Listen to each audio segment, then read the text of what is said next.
It was supposed to be an ordinary Tuesday at Save Mart, the kind of day that blended into the hundreds that came before it. Fluorescent lights buzzing faintly, shopping carts rattling, the rhythmic beeps of scanners echoing across the store like a steady heartbeat. But on this particular Tuesday, something shifted in a matter of seconds. It happened in the front end near Register 4, where the checkout lane stretched so long that customers stood halfway into the cereal aisle.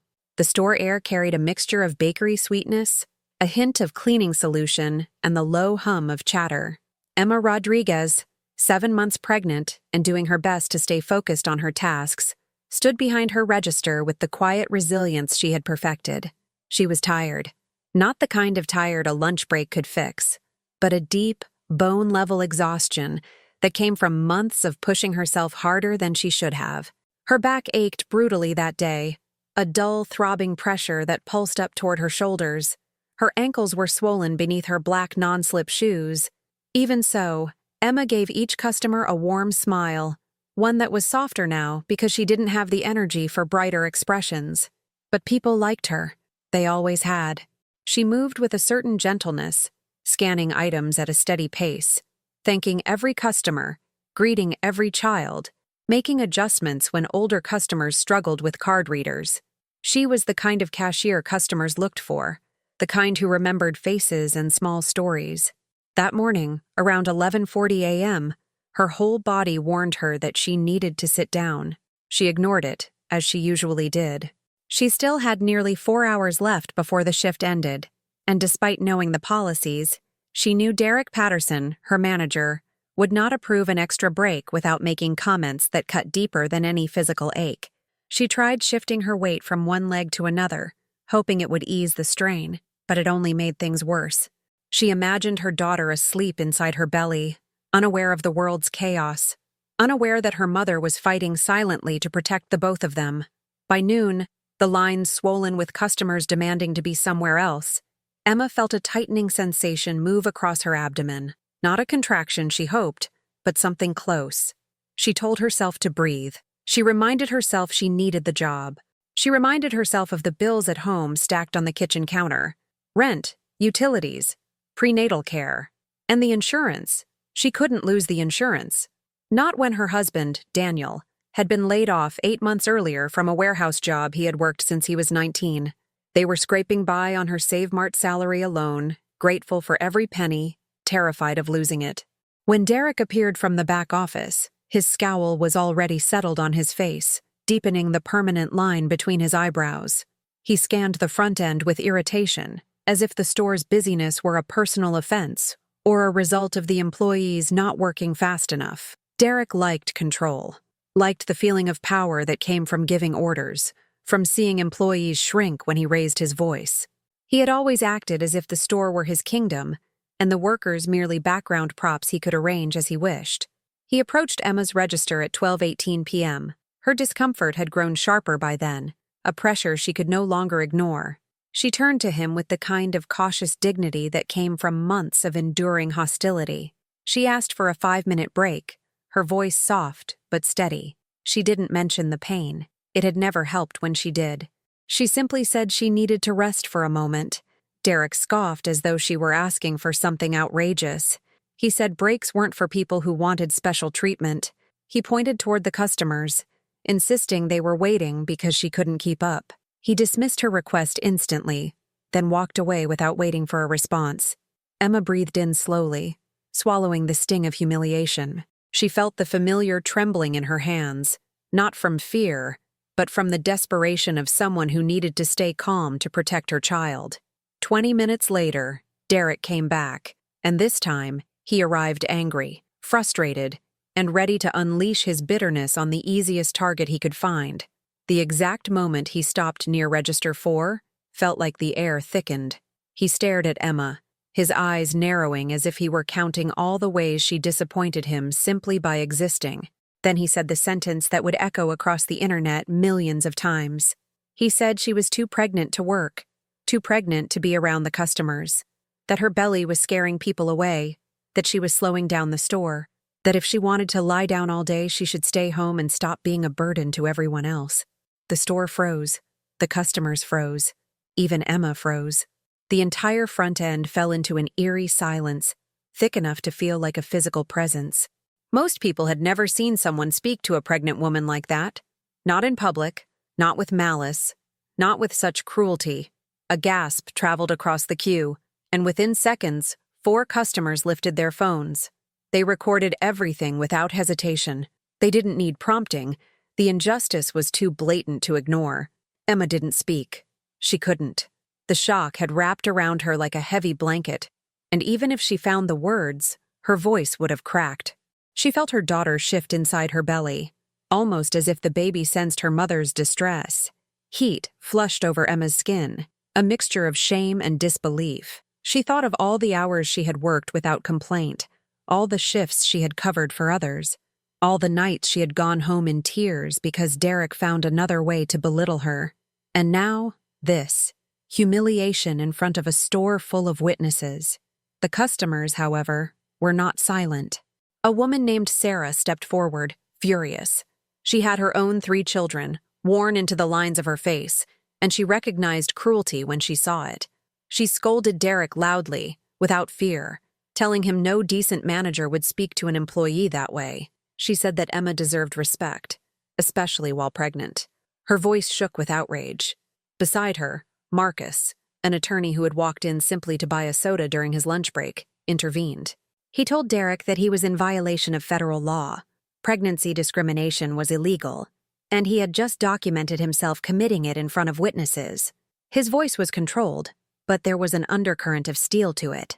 Derek's expression faltered for the first time, a flicker of uncertainty crossing his face. The elderly woman in line shook her head slowly, her disappointment radiating more fiercely than any shouted insult. She declared she wouldn't return to a place that treated pregnant women this way. Her words cut through the room with a quiet gravity that made them feel almost sacred. Derek, now realizing he had been filmed from multiple angles, reached toward the closest phone as if he had the authority to seize it. That was a mistake. Recording became even more fervent. People raised their phones higher. Some began narrating what had happened. A teenager whispered loudly that the video would blow up on TikTok before dinner. Emma's breath came shakier now. She wanted to disappear, to sink through the floor, to escape the eyes watching her. Even though she had done nothing wrong, she wasn't angry yet. That emotion would come later, but she was weary, so weary that she felt it in her bones. By 2:37 p.m., Sarah posted the first video. It showed Derek pointing at Emma's stomach while she looked down at her keyboard, trying to hold herself together. Within minutes, comments flooded the video. Within 2 hours, it reached 50,000 views, spreading with the rapid intensity of outrage. Other angles emerged. The moment Derek refused her break, the moment he shouted, the moment the customers defended her. The internet began stitching the videos together, piecing them like a mosaic illustrating workplace abuse. By evening, 3 more videos circulated. At 8 p.m., 2 local news stations ran segments about discrimination in retail workplaces. The footage appeared on television screens across Los Angeles. By 10:12 p.m., Save Mart's CEO had seen the clip. He called the regional manager demanding immediate suspension and an internal investigation. Derek was notified of his suspension at 10:22 p.m. The same night he humiliated Emma. He did not take it well. He yelled. He blamed the employees. He insisted the customers misinterpreted everything, but it didn't matter anymore. His power was evaporating. The investigation revealed 7 previous complaints. Emma's emails resurfaced, each one timestamped, each one ignored. It became clear that HR negligence had enabled Derek's behavior, and the company wanted to avoid a larger scandal. Corporate worked quickly to sever ties with him. Within 48 hours, Derek was officially terminated. The decision was final, irreversible, and issued with a tone of cold corporate distancing. Emma, meanwhile, finally received the recognition she deserved. SaveMart issued a public apology addressed to her by name. They offered her $15,000 in compensation, extended paid maternity leave, and a guarantee that she would not lose her position. Emma, relieved but still shaken, accepted. But she also chose to pursue a claim against Derek personally, something she never would have imagined herself doing before the viral incident. Her case, supported by Marcus and a wave of online advocacy, pressured Derek into an $8,000 settlement. He wrote a public apology acknowledging he had acted inappropriately and unlawfully. It was the first time he had ever admitted wrongdoing in his career. Months later, Emma gave birth to a healthy baby girl named Sophia. The moment Emma held her for the first time, all the fear and exhaustion of the last year dissolved into something gentler, something full of infinite possibility. She cried, not from sadness, but from relief that Sophia arrived safely despite the stress. When Emma returned to Save Mart, it was under different circumstances. She walked into the building not as a cashier, but as a newly promoted supervisor with higher pay, better hours, and a voice that the company took seriously. Employees who once whispered their frustrations now approached her openly, sharing concerns, knowing she would support them. She was no longer a silent sufferer. She had become someone people trusted. Save Mart, eager to rebuild its public image, implemented new training programs. They launched a zero-tolerance discrimination policy and required managers to complete quarterly sessions on inclusivity and employee rights. Emma became one of the lead trainers, an unexpected but meaningful role. She never wanted power, she wanted fairness. Now she could help create it. Derek's life unraveled. Without a job and with a viral video attached to his name, he found it impossible to secure work in retail again. He applied everywhere, from small grocery stores to major chains, and was rejected every time. The video appeared instantly whenever his name was searched. Employers didn't want the controversy. His savings dwindled. His wife, who had grown tired of his temper long before the incident, filed for divorce after seeing the video for herself. Derek ended up working a low-wage telemarketing job far from the career he once boasted about, earning less than half of his previous salary and living with the consequences of his actions every day. As for the customers who stood up for Emma, their lives changed in unexpected ways too. Sarah gained over 150,000 followers on TikTok and became an advocate for retail workers. She spoke at online panels and live streams about workplace treatment and mental health. Marcus continued supporting Emma even after the case concluded, offering free legal guidance whenever she needed it.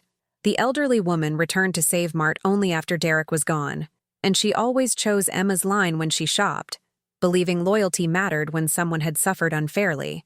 Emma grew stronger, not physically, but emotionally. She learned her resilience had depth she never knew existed, that survival wasn't just enduring silence, but sometimes speaking the truth aloud. She learned that justice could start with one video, one voice, one moment when someone said, "Enough." She learned that her daughter would grow up in a world where her mother had once been afraid, but chose courage anyway. She understood now that dignity was not something granted by managers or companies. It was something people carried inside themselves, often quietly, until someone tried to take it away. And sometimes all it took was a crowd of strangers lifting their phones, refusing to let injustice disappear into silence. Emma's story lived on not only through viral videos or corporate policy changes, but in the everyday hope of workers who felt invisible. It reminded them that they were not alone, that their struggles had meaning, and that even in the most ordinary places, under harsh store lights, during long shifts, in crowded checkout lanes, moments of truth could change the course of someone's life forever. If you love stories where the truth is revealed, you've found your channel. Subscribe and turn on notifications to make sure you're always up to date with life's biggest secrets and dramas. And now, I want to hear from you. What life lesson did you learn from this story? Share your reflection in the comments and use the hashtag #TruthRevealed, also telling us the city you watched this drama from.